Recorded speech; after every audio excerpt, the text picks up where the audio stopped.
ওকে, you 25 হচ্ছে 2 ধাপে pressure bitter মানে ফালানোর জন্য। ইউ 26 অর্থাৎ 26 হচ্ছে 2 ধাপে যে প্রেসার বিটটা নামবে, মানে এটার হাইটটা কতটুক বাড়বে কমবে, অর্থাৎ কতটুক নামাবো বা কতটুক উপরে থাকবে দ্বিতীয় ধাপের।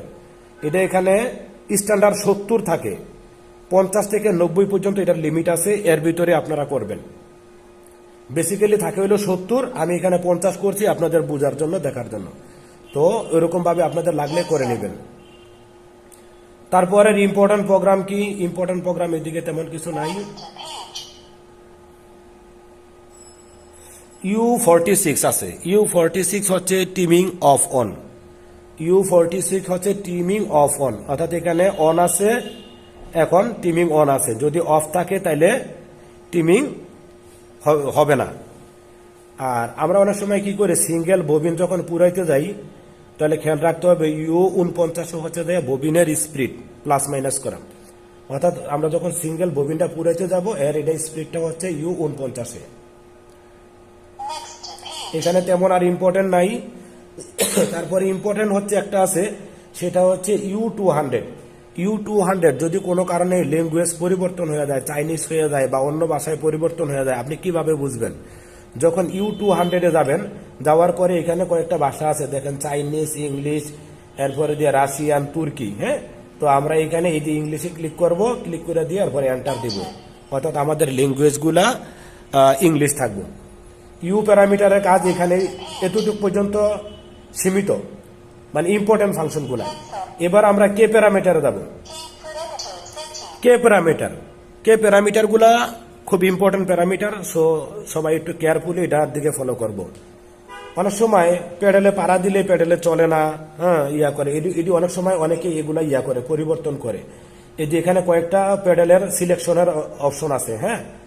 সো এটি যদি কেউ চেঞ্জ করে তখন দেখা গেছে যে ঠিকমতো কাজ করে না, কারণ এই প্যাডেলটা আমাদের বাট ট্যাগ এবং বাটন হোল সেম প্যাডেলের কারণে এক এক মডেলের জন্য এক এক ধরনের। সো বাট ট্যাগের জন্য সবসময় 0 থাকবে, 0, এটা মাথায় রাখবেন। K1 প্যাডেল সিলেকশন 0 থাকবে। এরপরে হচ্ছে ভাইয়া K27টা হচ্ছে প্রেসার বিট যখন নিচের দিকে নামে ওয়ার্কলাম, ওটার মানে কত স্পিডে নামবে। K20 হচ্ছে ভাইয়া স্বাভাবিকভাবে প্রেসার বিট যখন উঠে ওটার স্পিডটা কত, 28। আর 29 হচ্ছে ভাইয়া সুইং শেষ করার পরে প্রেসার বিট কত দ্রুত উঠবে। তাহলে K27, 28, 29 এগুলো হচ্ছে প্রেসার বিটের ফাংশন। K43টা হচ্ছে ভাইয়া টিমিং স্পিড, অর্থাৎ নাইফটা যে মারে এই নাইফের স্পিডটা কতটুকু, এখানে যে সুইং এর পরে যে টিমিং হয় ওই টিমিং এর স্পিড। তাহলে K43 হচ্ছে টিমিং এর স্পিড।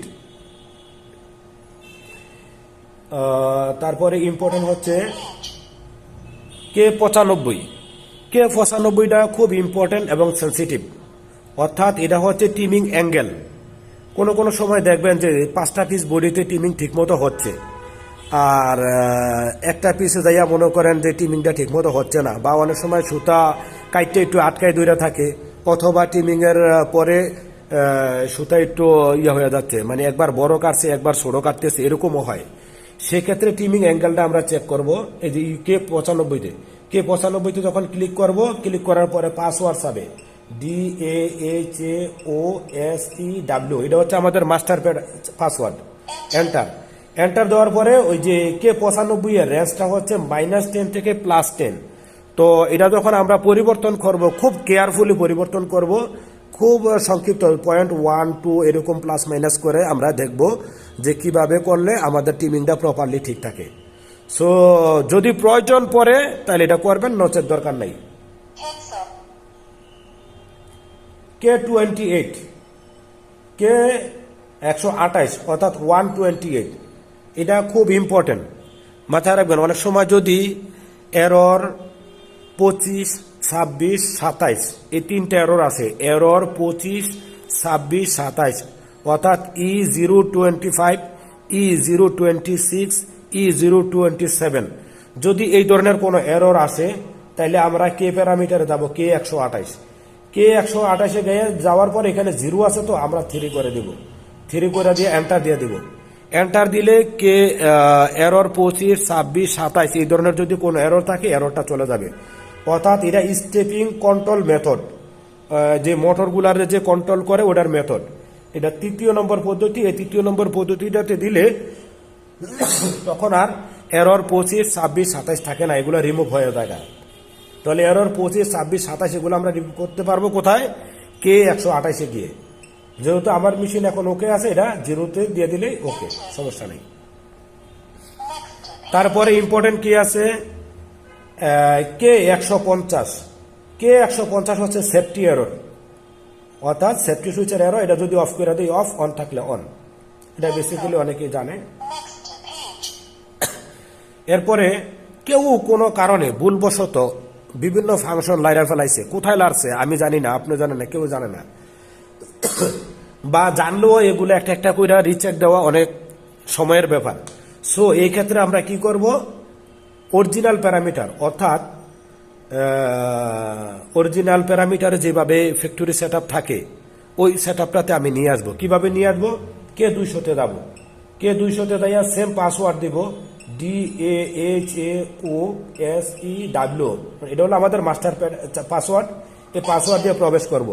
করার পর weather to recover default parameter, এখন এন্টার দিলে এটা অল প্যারামিটার রিস্টোর হয়ে যাবে।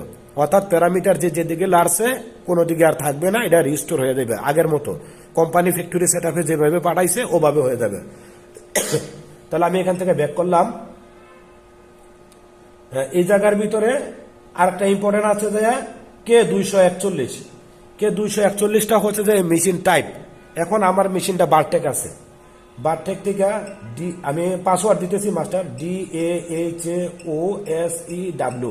দেওয়ার পরে এন্টার। এন্টার দেওয়ার পরে এখন আমার এখানে দেখাচ্ছে, যেমন আমারটা বারটেক ছিল, বারটেক মিনস 0। এই যে এই জায়গাটার ভিতরে 0 দেখাচ্ছে। মেশিন টাইপ সেটিং 01900G, অর্থাৎ 1900 মানে বারটেক। 5 মিন যদি এখানে 5 দেই, 5 হইল 1906, অর্থাৎ প্যাটার্ন চুয়ারের মতো হয়ে যাবে, স্মল প্যাটার্ন চুয়ার হয়ে যাবে। 7 যদি 7 করে দেই তাহলে হবে কি 1903, অর্থাৎ 1903, অর্থাৎ বাটন স্টিচ হয়ে যাবে। তো আমরা মেশিনের টাইপ যদি চেঞ্জ করি তাহলে এখান থেকে করবো 0 হলে বারটেক, 5 হইলে প্যাটার্ন চুয়ার, আর 7 হইলে বাটন স্টিচ। তাহলে এখান থেকে মেশিনের টাইপ চেঞ্জ করব। জাস্ট ওখানে ইয়া করে দিয়ে পাসওয়ার্ড দিয়ে শুধু আমি যেমন 5 দেব বা 7 দেব, যেটাই দেব দিয়ে জাস্ট এন্টার দিলে এটা বাটন স্টিচ হয়ে যাবে। 0 থাকলে বারটেক, যেহেতু আমার বারটেক, আমি অবশ্যই আগেও একটা ভিডিও দিয়েছি বারটেক বাটন স্টিচ কিভাবে করে। সো এই জিনিসটা, এই ফাংশনটা এখান থেকে বুঝে নেবেন। ওকে, তাহলে আজকের মতো এখানেই আসলে সমাপ্ত করছি। ভিডিওটা অনেক লম্বা হয়ে যাচ্ছে, যার কারণে আরো কয়েকটা অপশন দেওয়ার কথা ছিল, পি প্যাটার্ন রেজিস্টার বা পি প্যাটার্ন কিভাবে ডিলিট করে, সাইকেল প্যাটার্ন, এগুলো দেওয়ার কথা ছিল। তো ভিডিওটা লম্বার কারণে এটা দিলাম না, পরবর্তী ভিডিওতে আবার পি প্যাটার্ন রেজিস্টার ডিলিট এগুলো আপডেট করব। তো আজকের মতো এই স্পেশাল ফাংশনগুলো জানানো হলো, যে ফাংশনগুলো দিয়ে আমরা ইজিলি একটা মেশিন সেট করতে পারবো।